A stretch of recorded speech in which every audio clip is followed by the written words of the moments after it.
Evening all, welcome to, well, for those of you who have been subscribed for quite a while, you remember I played this over a year ago. And we're replaying it because, well, firstly, it's got multiplayer in it now, which we may show later, but today is really just looking at, I think, the new version of this game. And this is something that started way back, and it's got a lot better. Now, there is an agenda for playing this game, and it's because, obviously, The Walking Dead TV show is back on. And if you're a big fan of that TV show, you're probably thinking to yourself, well, what games can I play to celebrate my interest in said zomboids? And most of you will probably go and play DayZ and probably have no experience anything like The Walking Dead at all, because A, there's no zombies in it, B, it's a little bit kind of like PvP, and to be honest, it's like it's pretty much what elite Call of Duty players migrate onto to prove how good they are. So DayZ to me is like not bothering. But however, I present to you Project Zomboid as a fantastic game to play that probably is as close to Walking Dead, even more so than that bloody game that they made about The Walking Dead. To me, this is it.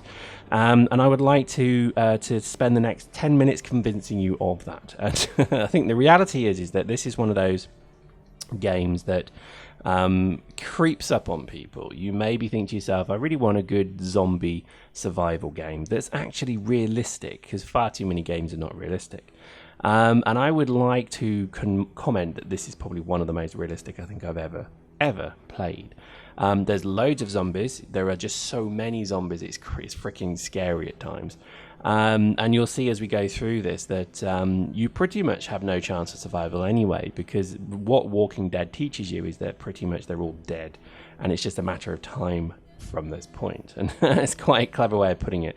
So really, I think what we're going to sort of show you here is this is a new character. My old character is still alive, but he's so I've gone a year with that character, so I'm actually scared to lose him now. So we've started a new character here, and this dude is a policeman. Now there's a reason for that, because look, I spawn in the police station, so naturally that means access to firearms, which is, again, I think one of the most incredible things about this game is that, you know, as soon as you fire a shot, you've lost, because that's when the zombies come to you. Also, just everything has a use generally. There is, you know, you can use pillowcases to bar up windows. You can use, and again, it's just such a good game in terms of what you then have to do for everything else, because, for example, you can barricade a building. This is one of the things that DayZ has never even come close to, is having the ability to actually barricade and build a life behind barriers. Now, because it's multiplayer as well, up to 32 people can play on a single server. That means that you're now going to have the reality that the most dangerous thing in the map is human beings, because they may raid and take what you want. I'm loving it, absolutely loving it. And I think this is something that I really would stress to you, that I think if you have a few spare quid, it's maybe worth buying. Okay, there's just so many items as well. You can combine and craft so much. You can wear clothes, you can make stuff, you can build your own houses as well. Eventually you get, once you become pro, you actually get things like saws, hammers, nails, you name it, you can get it from a tool point of view. And what that enables you to do is actually then build floors, gantries, walls, everything. And I tell you what, it is incredibly good, deep game. I played this probably for about a month, and I got lost in it entirely. I just literally couldn't contain myself with how scared I got, because you don't want this character to die. You know that eventually you are. And I'll tell you why. It's funny, because I broke a window to break in to get into a house, and as I climbed through the window, I cut myself and I started bleeding. I then obviously bandaged it up, but because I didn't bandage it properly, I didn't use things like disinfectant as well, I got sick. And then I pretty much was, I was ill pretty much for like a week in the game. I started to starve. I couldn't even get the strength to wake up and go out of the room, and I could hear zombies shuffling outside, and so they knew that, some of them knew I was here. It was incredible, and I've not had a game that just drew me in like this. Now, it looks a bit crap, but you very quickly overcome that, and I think eventually you do become totally immersed in the game. And you just want to really find everything that you need. So you want to find the toolkit, the sledgehammer, the saw, the nails, the hammers, and because then you can go and create your own. You can cut down trees. You can literally just get all the stuff you need: bottles of water, food, cans, whatever you need, seeds, and then you can go deep into the wilderness where zombies generally don't spawn, and you can build a whole base with walls, with what God knows what, and you can create an entire community. Now, because it's multiplayer, you will even have that capability as well. So you can actually go pretty much into overdrive and build a whole fort, a castle. And because you've got people helping you now, it's not such a mammoth task. So I'm really excited to get back into this game, and I think if people are playing this, then hit me up. We have a TeamSpeak server. We're going to get a server for this as well, and we're going to do some stuff with it, just to celebrate our love of Walking Dead, most particularly. It is just something that I think as well, as you sort of, for example, I could barricade up the police thing, the police station. But again, you're always going to have this problem that, zombies, as you see there, are always going to be there. And again, the way that they've created the game is so clever, because it's not just about, being a steely-minded character, because the character becomes scared. You actually become completely spooked. There's also another one which to me just is incredibly clever game design, is you become bored. If you don't do anything, if you literally just sit and all you do is chop down trees and build things, you get absolutely bored and you go into, quote, a mood. And once you get into a mood, it's incredibly dangerous because you become depressed effectively. And then at that point, you stop wanting to eat, you start to decline physically as well. Amazingly clever stuff. So the way you stop obviously that being an issue is that you write notes, you read papers, you find magazines and read them. You do all of these things. Oh my god, see that? I got completely terrified because I came around a corner and there was a dude there.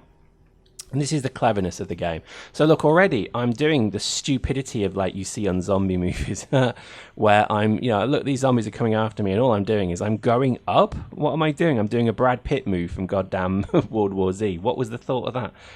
So I'm pretty much going to get killed if I, stick around.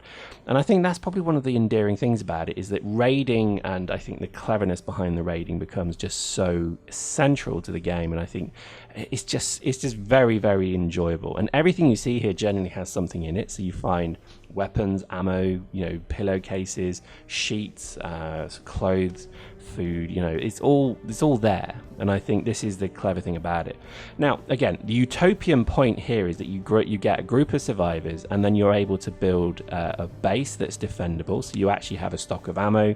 You can also use fire. You can also use Molotov cocktails. You can use a lot of different things.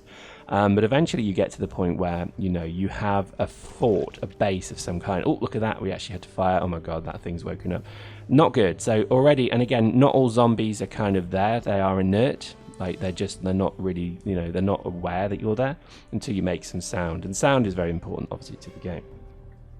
Now, I would say that one of the things that I think is going to be incredible is, and I'm going to probably do a bit of a troll for other channels here, because I think I'm really keen to see what a community of players can do with this. Because, for example, you really need to do what exactly they do in Walking Dead in the prison. You need to create a very secured place where you can grow crops, because eventually the water runs out, eventually the electricity goes off, eventually the food goes rotten and goes off. So you need to be, basically farming again. And it's just gorgeous, it really is. No game have I really ever seen that has the scale and scope of what this does. Now, at the early points in the game, you have a certain number of months before the power and the water goes off. So you can, currently I'm going to drink out of a toilet, because hey, it's the apocalypse, bro. Don't get all kind of finicky with me. If there's water there, you drink it. It doesn't matter if it tastes a bit, well, pissy. So I think at the end of the day, food, hunger, thirst, they're all metrics to be aware of as well. Now, part of me always thought to myself, if I had to barricade myself anywhere, it would likely be in a prison cell, because no matter how many zombie hordes press against prison bars, they're not going to come down. Well, at least I hope they're not.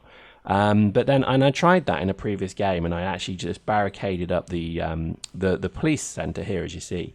And I had like the hammer, the saw, all of these things. I had loads of wood, lol, and I was able to barricade quite nicely. And I had a huge amount of shotgun ammo. Not sure why, but I ended up really being quite well equipped, and I think it was going well.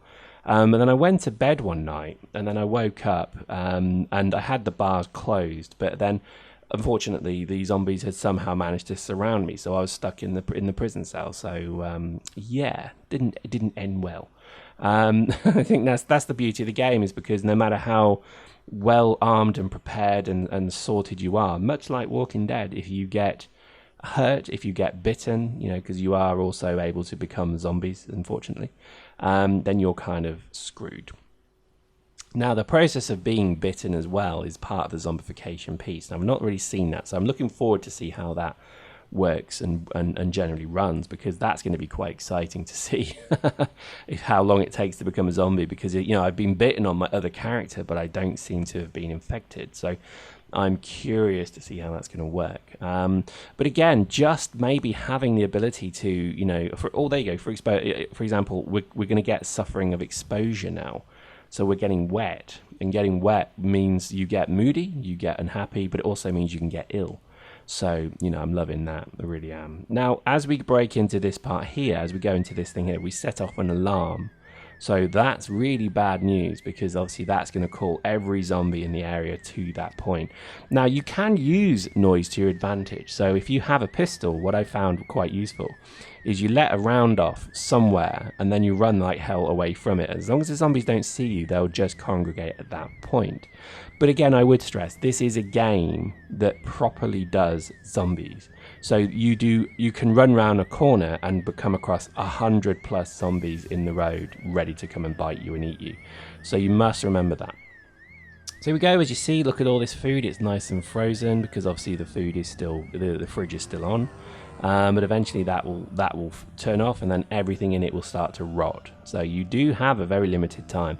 I think one of the key things about the game, oh my god, that was close. One of the key things about the game is water. So I think you need to be able to to get water. And I do believe, I need to check this on the wiki, that if you get things like buckets and water bottles and things like that, you can fill them up. I know you can certainly fill them from taps, so while the taps are still on, that's good. But also rainwater is something you can drink. But there are also those wells, eternal water producing wells in the game as well, and they're obviously where people are going to congregate too. So stupidly, I just shot that guy right by my front door, so that's going to end badly. But at this point, I was kind of like, don't care, I've got loads of ammo, I'm really boss, I'm just going to kill everyone, bring it on. And again, the game does level you up as well, so I think it's it's one of these kind of real RPGs. And again, if you can just get over the look and feel of it, you'll be treated with a game that is just immersive as hell, but also bloody difficult. And again, I'm a kind of gamer that wants to play games that are hard, and I think certainly if you enjoy playing a game that is just ridiculously hard, then this perhaps is a game for you. I think also it's not particularly, it's well written, I would say. There's not too many bugs, but look, as you see, they're starting to congregate. The dynamics behind the zombies is incredibly good. So at that point, I pretty much realized it's going to be stupid to stick around that point anymore. So it's time to go urban. And it's also getting late as well. So you notice there is a full day night light cycle as well. So you don't want to be running around at night. Trust me, you don't. And I think this is where you then have to break into houses, much like they do in the Walking Dead. And you'll see here we're closing curtains so no zombie can see us. That's really important, because if you go to bed on the couch and the zombie can see you, they'll break in. Now, you can even barricade every portal into the room as well. So, for example, here I've closed all the curtains. I'm going to shut the door. Now, if I was a much more cautious man, I would have used a hammer and nails and barricaded that door as well. So if while I'm asleep, there's no chance of them getting in. I just have to hope that no zombies saw me come in here, because if one did, then throughout the night they will easily break in. And then you get this lovely thing where you wake up in the middle of the night and you're basically, something's coming at you, and it's terrifying. So well done. I can't stress it. But I think, here we go. So this is, as we get later into the evening, it's now pretty much time to go to bed. And so what I've done now is I've closed all the curtains and then we sleep. And there we go. So that we'll probably break there as end of part 1. And I think certainly this is one of those games that I would stress, keep your eye on, because it is just getting better and better. And I think that's kind of why I wanted to play it again, because I think it's something really cool. Check out the playlists for more videos of this game from way back, and hopefully you'll enjoy them. Hope you enjoyed that. See you next time.